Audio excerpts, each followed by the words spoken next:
Hi guys, മൂവിയുടെ ആരംഭത്തിൽ തന്നെ രണ്ട് ചെറിയ കുട്ടികളെയാണ് കാണിക്കുന്നത്. അവര് മതപരമായ എന്തോ ഒരു കാർഡ് എല്ലാവർക്കും വിതരണം ചെയ്യുകയാണ്. അങ്ങനെ ആ കാർഡ് വിതരണം ചെയ്യുന്നതിന് വേണ്ടിയിട്ട് ഇവരൊരു വീടിന് മുന്നിലെത്തുന്നു. അവിടെ പാർക്ക് ചെയ്തിരുന്ന ഒരു കാറിന്റെ ചില്ല് മുഴുവനായിട്ടും പൊട്ടി തകർന്നു കിടക്കുകയായിരുന്നു. ആ വീട്ടിലെ ഡോർ ഓപ്പൺ ആയിരുന്നത് കൊണ്ട് തന്നെ അവരതിനുള്ളിൽ പ്രവേശിക്കുന്നു.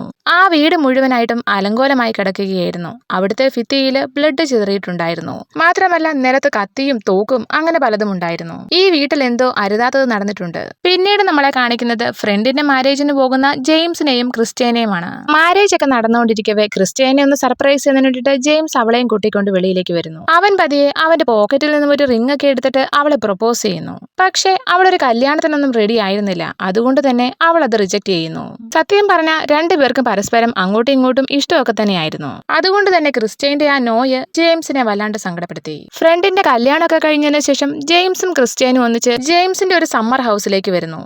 അത് അവന്റെ അച്ഛന്റെ പ്രോപ്പർട്ടിയാണ്. ആ വീട്ടിലെ ഒരു റൂം അവൻ നല്ലപോലെ ഡെക്കറേറ്റ് ചെയ്ത് വെച്ചിട്ടുണ്ടായിരുന്നു. അവിടുത്തെ ബെഡിലൊക്കെ റോസാപ്പൂവൊക്കെ വിതറിയിട്ടുണ്ടായിരുന്നു. ശരിക്കും പറഞ്ഞ ക്രിസ്റ്റ്യാന്റെ ഭാഗത്തു നിന്നും ഒരു നോ അവൻ എക്സ്പെക്ട് ചെയ്തിരുന്നില്ല. അവളുടെ ഭാഗത്തു നിന്നും ഒരു പോസിറ്റീവ് അപ്രോച്ച് ആയിരുന്നു അവൻ എക്സ്പെക്ട് ചെയ്തിരുന്നത്. എന്തായാലും ഇതൊക്കെ കണ്ടു കഴിഞ്ഞപ്പോഴേക്കും ക്രിസ്റ്റ്യാനും ആകെ ഒരു ബുദ്ധിമുട്ടായി. ഇവരൊന്നിച്ചിരുന്ന് വർത്താനമൊക്കെ പറഞ്ഞ് ഡ്രിങ്ക്സ് ഒക്കെ കഴിക്കുകയാണ്. ക്രിസ്റ്റ്യാൻ ആണെങ്കിൽ ഇവിടെ എല്ലാം കാണാൻ നല്ല ഭംഗിയുണ്ട് എന്നെല്ലാം ജെയിംസിനോട് പറയുന്നു. പക്ഷെ ജെയിംസ് ആകട്ടെ ആകെപ്പാടെ സങ്കടപ്പെട്ടിരിക്കുകയാണ്. അത് മനസ്സിലാക്കിയ ക്രിസ്റ്റ്യാൻ ആണെങ്കിൽ അവനോട് സോറിയൊക്കെ പറയുന്നു. ജെയിംസിനെ ഹാപ്പിയാക്കാൻ അവൾ ശ്രമിക്കുകയാണ്. പതിയെ അവര് പരസ്പരം ക്ലോസ് ആയി വന്നപ്പോഴേക്കും അവിടുത്തെ ഡോറിൽ ആരോ നോക്ക് ചെയ്യുന്നു. ഇവര് രണ്ടുപേരും കൂടെ വന്ന് ഡോർ തുറക്കുന്നു. ഒരു ലേഡി ആയിരുന്നു ആ വന്നത്. പുള്ളിക്കാരിയാണെങ്കിൽ തമാരി ഇവിടെയാണോ താമസിക്കുന്നത് എന്ന് ചോദിക്കുന്നു. ഈ വന്ന പുള്ളിക്കാരി ഇരുട്ടിൽ നിൽക്കുന്നത് കൊണ്ട് തന്നെ പുള്ളിക്കാരിയുടെ ഫേസ് ക്ലിയർ ആയിട്ട് കാണാൻ സാധിക്കുന്നുണ്ടായിരുന്നില്ല. എന്തായാലും നിങ്ങൾക്ക് വീട് മാറിയതാണെന്ന് പറഞ്ഞ് ജെയിംസ് അവരെ തിരിച്ചയക്കുന്നു. ശേഷം രണ്ടുപേരും അകത്ത് കയറുന്നു. ജെയിംസ് ആണെങ്കിൽ തണുപ്പൊക്കെ മാറുന്നതിന് വേണ്ടിയിട്ട് കുറച്ച് വിറകൊക്കെ കൊണ്ടുവന്നിട്ട് കത്തിക്കുന്നു. ജെയിംസ് അവന്റെ കയ്യിലുള്ള റിങ് ക്രിസ്റ്റ്യാന് എന്നെ നൽകിയിട്ട് എന്റെ കയ്യിലിരുന്നാൽ ശരിയാവില്ല, നീ തന്നെ വെച്ചോ എന്ന് പറയുന്നു. ശേഷം ക്രിസ്റ്റ്യാന് സിഗരറ്റ് വാങ്ങി കൊടുക്കുന്നതിന് വേണ്ടിയിട്ട് അവൻ കാർ എടുത്ത് പുറത്തേക്ക് പോവുകയും ചെയ്യുന്നു. ക്രിസ്റ്റ്യാൻ ആണെങ്കിൽ ഒറ്റയ്ക്കിരുന്ന് മടുത്തിട്ട് കുറച്ച് ഡ്രിങ്ക്സ് ഒക്കെ എടുത്ത് കുടിക്കുകയാണ്. അത് മാത്രമല്ല ജെയിംസ് തന്ന റിങ് അവൾ ട്രൈ ചെയ്ത് നോക്കുകയും ചെയ്യുന്നു. അപ്പോഴാണ് അവിടുത്തെ ഡോറിൽ വീണ്ടും ആരോ നോക്ക് ചെയ്തത്. മുമ്പ് ചോദിച്ച അതേ ക്വസ്റ്റ്യനും, തമാര ഇവിടെയാണോ താമസിക്കുന്നത്? ഇത് കേട്ടതും അവൾക്ക് വല്ലാണ്ട് പേടിയായി. അവളുടെ ഡോറിന്റെ അടുത്ത് വന്നതിന് ശേഷം ആരാ എന്താ എന്നൊക്കെ ചോദിക്കുന്നുണ്ട്. പക്ഷെ പുറത്തുനിന്ന് ആരും റിപ്ലൈ ഒന്നും കൊടുത്തില്ല.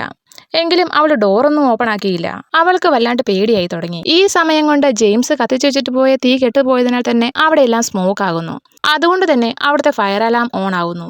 അവൾ ആ അലാറാം ഡിറ്റക്ടർ ഒരു തരത്തിൽ ഇളക്കി പറിച്ചെടുക്കുന്നു. അപ്പോഴേക്കും അവിടുത്തെ ഡോറിൽ വീണ്ടും ആരോ നോക്ക് ചെയ്യുന്നു. അവൾക്ക് വല്ലാണ്ട് പേടിയായി തുടങ്ങി. ജെയിംസിനെ വിളിക്കാമെന്നോർത്ത് ഫോൺ എടുത്തപ്പോഴേക്കും അതിൽ ചാർജ് ഉണ്ടായിരുന്നില്ല. അതുകൊണ്ട് തന്നെ അവൾ അത് ചാർജിങ്ങിലിട്ടതിന് ശേഷം അവിടുത്തെ ലാൻഡ് ഫോൺ ഉപയോഗിച്ച് ജെയിംസിനെ വിളിച്ചിട്ട് ഉടനെ തിരിച്ചു വരണം, എനിക്ക് പേടിയാകുന്നു എന്നെല്ലാം പറയുന്നു. പക്ഷെ മുഴുവൻ പറഞ്ഞു തീരുന്നതിന് മുന്നേ തന്നെ അവളുടെ കോള് കട്ടാവുകയും ചെയ്യുന്നു. അവള് ബെഡ്റൂമിൽ പോയി അവളുടെ ഡ്രസ്സൊക്കെ ചേഞ്ച് ചെയ്യുന്നു. കുറച്ച് വെള്ളം കുടിക്കുന്നതിന് വേണ്ടിയിട്ട് കിച്ചണിലേക്ക് വന്നപ്പോഴാണ് അവള് മുമ്പേ ചാർജിങ്ങിലിട്ട അവളുടെ ഫോൺ മിസ്സായി എന്ന യാഥാർത്ഥ്യം അവൾ മനസ്സിലാക്കുന്നത്. അത് മാത്രമല്ല അവൾ മുമ്പേ ഇളക്കി പറിച്ച ആ ഡിറ്റക്ടർ ഇല്ലേ, അത് നിലത്താണ് കടന്നിരുന്നത്. ഇപ്പോൾ അത് ആരോ എടുത്ത് മുകളിൽ വെച്ചിരിക്കുന്നു. അവളെ കൂടാതെ മറ്റാരോ ഈ വീട്ടിലുണ്ടോ എന്ന് അവൾക്ക് തോന്നി തുടങ്ങി. ശരിക്കും പറഞ്ഞ മാസ്ക് ഒക്കെ ഇട്ട ഒരുത്തൻ അവളുടെ പിന്നിലായിട്ട് നിൽപ്പുണ്ടായിരുന്നു. ഈ സമയം അവിടുത്തെ ഡോറിൽ വീണ്ടും ആരോ നോക്ക് ചെയ്യുന്നു. അവൾക്ക് വല്ലാണ്ട് പേടിയായി തുടങ്ങി. അവൾ കിച്ചണിൽ നിന്നും ഒരു കത്തി കൈവശപ്പെടുത്തുന്നു. ജനലിന്റെ സൈഡിൽ നിന്നും എന്തോ സൗണ്ട് കേട്ടിട്ട് അവൾ അവിടുത്തെ കർട്ടൻ മാറ്റി നോക്കുന്നു. മാസ്ക് ഇട്ട ഒരുത്തൻ അവിടെ നിൽക്കുന്നത് കണ്ട് അവൾ പേടിച്ച് ബെഡ്റൂമിൽ പോയി ഒളിക്കുന്നു. എന്നാൽ ഈ സമയം അവളുടെ അടുത്തേക്ക് ആരോ നടന്നു വരുന്ന സൗണ്ട് അവൾക്ക് കേൾക്കാൻ സാധിച്ചു. ആ സൗണ്ട് കൂടി കൂടി വരികയാണ്. അത് പക്ഷേ ജെയിംസ് ആയിരുന്നു. അവൻ അവളുടെ അടുത്ത് നിന്ന് അവളെ സമാധാനിപ്പിക്കുകയും ഇവിടെ ആരുമില്ല എന്ന് പറഞ്ഞ് അവിടെ എല്ലാം ചെക്ക് ചെയ്യുകയും ചെയ്യുന്നു. എന്നാൽ ജനലിലൂടെ നോക്കിയ ജെയിംസിന് കുറച്ചു മുമ്പ് ഇവരുടെ വീട്ടിലെത്തിയ ആ ലേഡി കുറച്ച് ദൂരെയായിട്ട് നിൽക്കുന്നതായിട്ട് കാണാൻ സാധിച്ചു. അവൻ ഉടനെ തന്നെ വീടിന് വെളിയിൽ ഇറങ്ങുന്നു. അപ്പോഴാണ് ചില്ലൊക്കെ പൊട്ടിയ നിലയിൽ തന്റെ വണ്ടി അവന് കാണാൻ സാധിച്ചത്. കാറിനുള്ളിലുണ്ടായിരുന്ന തന്റെ ഫോൺ എടുക്കാൻ പോയപ്പോഴേക്കും അവന്റെ പിന്നിലായിട്ട് ആരോ അവനെ ടച്ച് ചെയ്യുന്നു. തിരിഞ്ഞു നോക്കിയെങ്കിലും ആരെയും കാണാൻ സാധിച്ചില്ല. അത് മാത്രമല്ല അവന്റെ ഫോൺ ആ കാറിനുള്ളിൽ ഉണ്ടായിരുന്നില്ല. അത് മിസ്സിംഗ് ആണ്. മറ്റേ ആ ലേഡി അവിടെ തന്നെ നിൽപ്പുണ്ടായിരുന്നു. നിങ്ങൾക്ക് എന്താണ് വേണ്ടത്? നിങ്ങൾ എന്തിനാണ് ഞങ്ങളെ ഡിസ്റ്റർബ് ചെയ്യുന്നത് എന്നെല്ലാം ജെയിംസ് അവരോട് ചോദിക്കുന്നു. ജെയിംസിന്റെ ശ്രദ്ധയൊന്ന് തെറ്റിയ ടൈമില് പുള്ളിക്കാരി അവിടെ നിന്നും വാനിഷ് ആവുകയും ചെയ്യുന്നു. സംഗതി സീരിയസ് ആണെന്ന് മനസ്സിലാക്കിയ ഉടനെ തന്നെ ജെയിംസ് ക്രിസ്റ്റ്യാനെയും കൂട്ടി അവരുടെ കാറിൽ അവിടെ നിന്നും രക്ഷപ്പെടുന്നു. എന്നാൽ അധിക ദൂരം പോകാൻ ഇവർക്ക് സാധിച്ചില്ല. കാരണം മറ്റൊരു വണ്ടി വന്ന് ഇവരുടെ വണ്ടിയെ ഇടിക്കുന്നു. വേറെ നിവൃത്തിയില്ലാതെ അവരിൽ നിന്നും രക്ഷപ്പെട്ട് അവര് വീണ്ടും ആ പഴയ വീട്ടിലേക്ക് തന്നെ തിരികെ എത്തുന്നു. ജെയിംസ് അവന്റെ അച്ഛന്റെ തോക്കൊക്കെ തപ്പി കണ്ടുപിടിച്ചതിനു ശേഷം അതിനുള്ളിൽ ബുള്ളറ്റ് നിറയ്ക്കുന്നു. ജെയിംസ് തോക്കൊക്കെ ആയിട്ട് ആ ഡോറിനടുത്തെത്തിയതും ആ ഡോറിലേക്ക് ആരോ വെടിവെക്കുന്നു. ജെയിംസും ക്രിസ്റ്റ്യാനും അവിടെ ഒരു മുറിയിൽ കയറി ഒളിക്കുന്നു. ഈ സമയം പുറത്ത് മറ്റൊരു കാർ വരുന്നു. ജെയിംസിന്റെ ഫ്രണ്ട് മൈക്ക് ആയിരുന്നു അത്. ജെയിംസിന്റെ ആവശ്യപ്രകാരം അവനെ പിക്ക് ചെയ്യാൻ വന്നതായിരുന്നു മൈക്ക് അവന്റെ ഫ്രണ്ട് ജെയിംസിന് അവൻ അവിടെ എത്തിയ വിവരം അറിയിക്കുന്നതിന് വേണ്ടിയിട്ട് വോയിസ് മെയിൽ അയക്കുന്നു. അപ്പോഴേക്കും ഈ മൈക്കിന്റെ കാറിനിട്ടും ആരോ ഷൂട്ട് ചെയ്യുന്നു. പേടിച്ചു പോയ മൈക്ക് ഉടനെ തന്നെ ആ വീടിനുള്ളിൽ പ്രവേശിക്കുന്നു. ഇവിടെ എന്തോ പന്തികേടുണ്ടെന്ന് മൈക്കിന് മനസ്സിലായി തുടങ്ങിയിരിക്കുന്നു. അവൻ ജെയിംസിനെ ആ വീടിനുള്ളിൽ അന്വേഷിക്കുന്നു.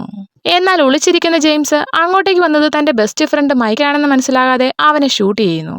മൈക്കിന്റെ തലയ്ക്ക് വെടിയേറ്റതുകൊണ്ട് തന്നെ അവന്റെ ജീവൻ അവിടെ അവസാനിക്കുന്നു. താൻ വെടിവെച്ച് കൊന്നത് തന്റെ സ്വന്തം ബെസ്റ്റ് ഫ്രണ്ടിനെയാണെന്ന് മനസ്സിലാക്കിയതും ജെയിംസ് അവിടെ ഇരുന്ന് കരയാൻ തുടങ്ങി. ക്രിസ്ത്യൻ ആണെങ്കിൽ അവനെ സമാധാനിപ്പിക്കാൻ ശ്രമിക്കുകയും ചെയ്യുന്നു. ദേഷ്യവും സങ്കടവും എല്ലാം ഒന്നിച്ചു വന്നതുകൊണ്ട് തന്നെ അവൻ ആ തോക്കുമായിട്ട് വെളിയിലേക്ക് ഇറങ്ങുന്നു. ക്രിസ്ത്യൻ ആണെങ്കിൽ പുറത്തേക്ക് പോകണ്ട എന്ന് പറയുന്നുണ്ടെങ്കിലും അവൻ അനുസരിക്കുന്നില്ല. മുഖംമൂടി ധരിച്ച സ്ട്രേഞ്ചേഴ്സിൽ ഒരാളെ ഇവൻ അറ്റാക്ക് ചെയ്യാൻ ശ്രമിക്കുകയാണ്. പക്ഷെ അവൻ ജെയിംസിനെ അടിച്ച് ബോധം കെടുത്തുന്നു. ഈ ടൈമില് ക്രിസ്ത്യൻ ഒരു തരത്തില് അവിടുന്ന് രക്ഷപ്പെട്ട് ഗ്യാരേജിലെത്തുന്നു. അവിടെ ഉണ്ടായിരുന്ന റേഡിയോ തപ്പി കണ്ടുപിടിച്ചതിനു ശേഷം അതിന്റെ ഫ്രീക്വൻസി ചേഞ്ച് ചെയ്ത് ആരുടെയെങ്കിലും ഹെൽപ്പ് തേടാൻ ശ്രമിക്കുന്നു. പക്ഷേ അപ്പോഴേക്കും മാസ്ക് ധരിച്ച സ്ട്രേഞ്ചർ വന്നിട്ട് അവളുടെ ആ റേഡിയോ തല്ലി പൊട്ടിക്കുന്നു. പേടിച്ചു പോയ ക്രിസ്ത്യൻ ആണെങ്കിൽ തിരിച്ച് റൂമിലെത്തി ഒരു അലമാരയ്ക്കകത്ത് ഒളിച്ചിരിക്കുന്നു. ആ വില്ലന്മാരാണെങ്കിൽ ഇവരുടെ കാറിന് തീയിടുന്നു. അലമാരയിൽ ഒളിച്ചിരിക്കുന്ന ക്രിസ്ത്യനെ അവർ കണ്ടെത്തുകയും ചെയ്യുന്നു.